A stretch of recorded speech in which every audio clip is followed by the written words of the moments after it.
সম্মানিত দর্শক, বাংলাদেশের রাজনীতিতে আওয়ামী লীগের যে অপরিহার্যতা, এটা কোনো অবস্থাতেই মাইনাস করা যাচ্ছে না।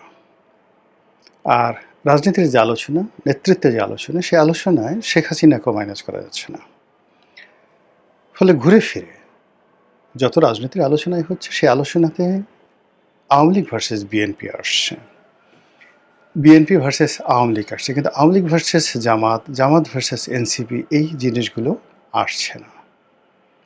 ফলে কি হলো, বিএনপি, এনসিপি, জামাত, এদের সবাইকে মানুষজন মনে করছে যে এরা হলো মুদ্রার এপিঠ, কিংবা নদীর এক তীর। এক তীরের যেমন বসতি রয়েছে, পাড়া প্রতিবেশী রয়েছে, কিংবা একই পরিবারে ভাই ব্রাদার রয়েছে, যে কোনো কারণে একটু ভিন্ন হয়ে আছে।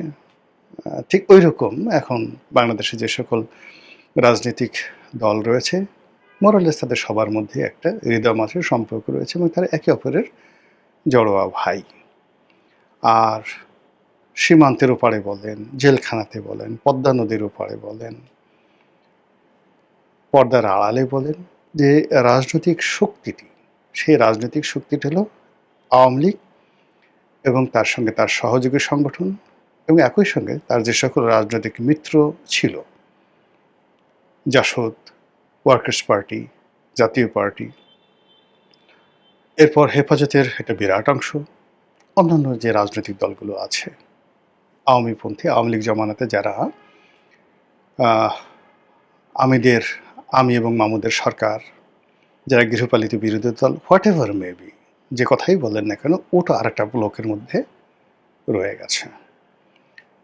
ফলে কি হলো, যেমন আপনি একটা ঘরের মধ্যে আছেন, চারিদিকে আবদ্ধ, কিন্তু ঘরের অপর প্রান্তে আপনি জানেন যে সাপ আছে, ব্যাঙ আছে, বেজি আছে, বাঘ আছে, ভাল্লুক আছে, ভূত আছে, জিন আছে, প্রেত আছে, কিন্তু আপনি কোনো ব্যারিয়ার তৈরি করতে পারছেন না। ফলে আপনি যেখানেই থাকেন না কেন, প্রতি মুহূর্তে মনে হবে এই এলো বুঝি, এই ধরলি বুঝি, কাজেই সেই আক্রমণ থেকে বাঁচার জন্য আপনি অনেক কিছু করবেন।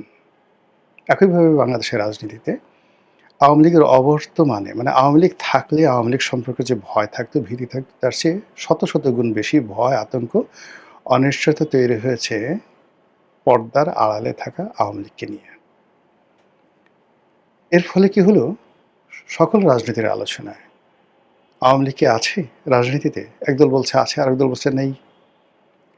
আওয়ামী লীগ কি টিকে থাকবে? একদল বলছে টিকে থাকবে, আরেক দল বললো যে টিকে থাকার কি আছে, আওয়ামী লীগ তো আছেই, 6 কোটি মানুষ আওয়ামী লীগ করে, এখানে টিকে থাকার কি আছে। আরেক দল নানা রকম তথ্য উপাত্ত হাজির করছে, না না না, এটা সম্ভবই নয়।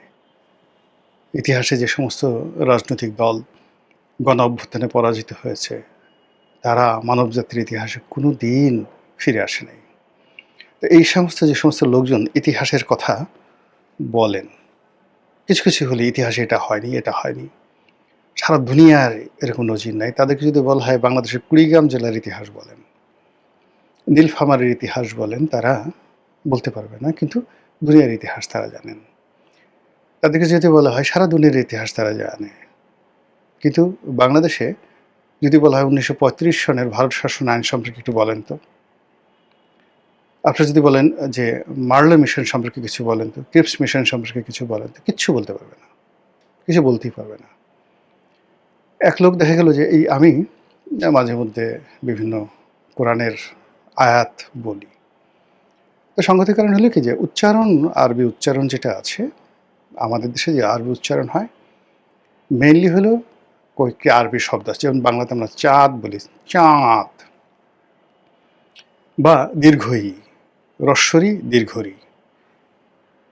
তো এই শব্দগুলোর উচ্চারণ করে পরিশুদ্ধ বাংলায় কথা বলে এইরকম লোক আপনি পাবেন না।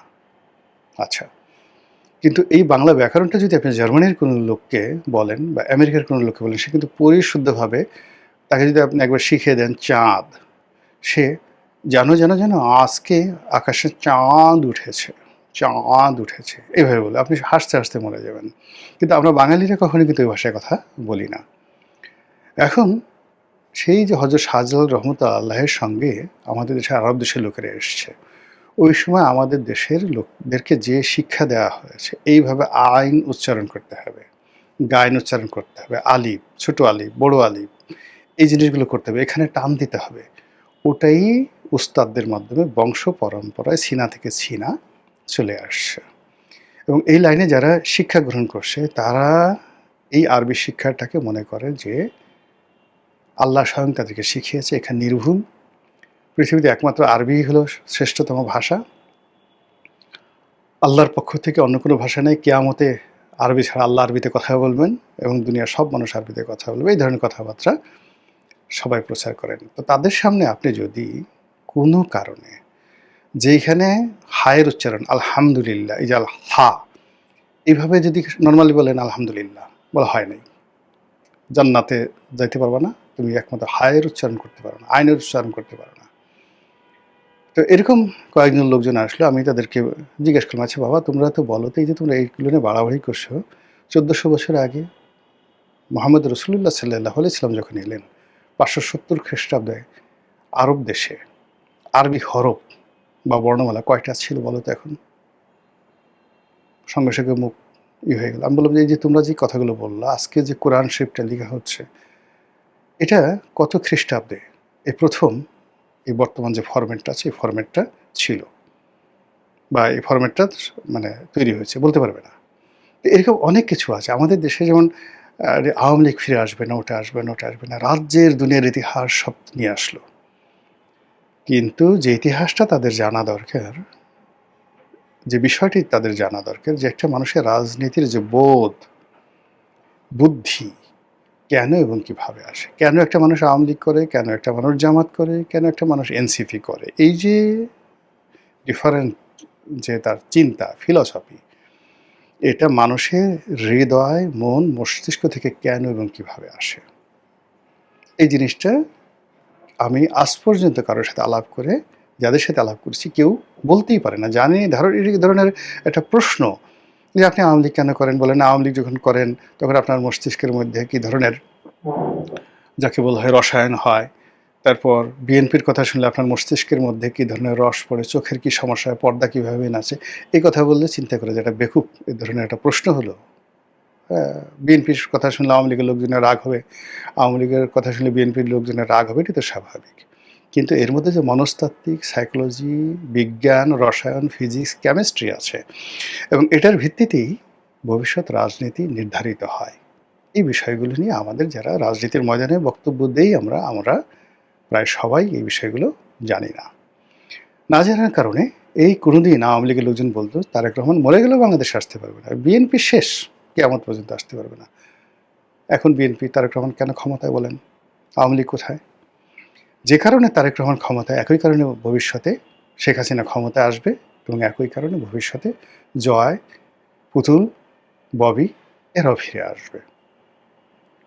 এবং এই যে ধারাবাহিকতা, সেই ধারাবাহিকতার কারণে আপনি চিন্তা করেন, কত হাজার বছর আগে মুসা নবীর জমানাতে যে ফেরাউন নীল নদের মধ্যে ডুবে মরেছে, সেই লাশ, কঙ্কালটি ফ্রান্স আনবে মিশর থেকে পরীক্ষা করার জন্য, জাস্ট একটা ল্যাবরেটরি টেস্ট। কিন্তু মিশর বলছে যে নো, তোমরা আমাদের দেশের রাজাকে নিচ্ছ, ইতিহাসের সবচেয়ে সেরা রাজাকে নিচ্ছ, ফেরাউন রামসিস দ্য গ্রেট। কাজেই তাকে অভ্যর্থনা জানাতে হলে তোমাদের এয়ারপোর্টে এসে তোমাদের প্রেসিডেন্ট ফ্রাঁসোয়া মিতেরা, ফ্রান্সের প্রেসিডেন্ট, তাকে রিসিভ করতে হবে। রাজুকেও সেলুট দিয়ে, রয়্যাল গার্ড দিয়ে তাকে গ্রহণ করতে হবে, এবং তাকে আবার সেই রয়্যাল গার্ড দিয়ে মিশরে পাঠাতে হবে। এটা যদি রাজি হও তাহলে মিশর পাঠাবে, আদারওয়াইজ পাঠাবে না। ফ্রান্স রাজি হয়েছে এবং সেই ঘটনা ঘটেছে, এবং আমি নিজে সেই দৃশ্য, ভিডিও ফুটেজ দেখার সৌভাগ্য আমার হয়েছিল। তো এই কাজ মিশর কেন করলো? একটা কঙ্কালের সাথেও তার রাজকীয় ব্যবহার করতে হবে। এই যে আনুগত্য, আমরা বাংলাদেশে বসে ফেরাউনকে এত গালাগালি করি। আমি যখন প্রথম মিশরে গেলাম ওদের স্টেট গেস্ট হিসাবে, এয়ারপোর্টে আমাকে যে রিসিভ করতে এলো, আমি তাকে সবাইকে জিজ্ঞেস করলাম যে তোমাদের মহাকালের ইতিহাসে তোমরা সবচেয়ে ফাদার অফ নেশন বলো বা যাকে সবচেয়ে বড় রাজা মনে করো, সম্রাট মনে করো, হু ইজ হি? কে সে? সে বলল রামসিস দ্য গ্রেট। ফেরাউন রামসিস দ্য গ্রেট।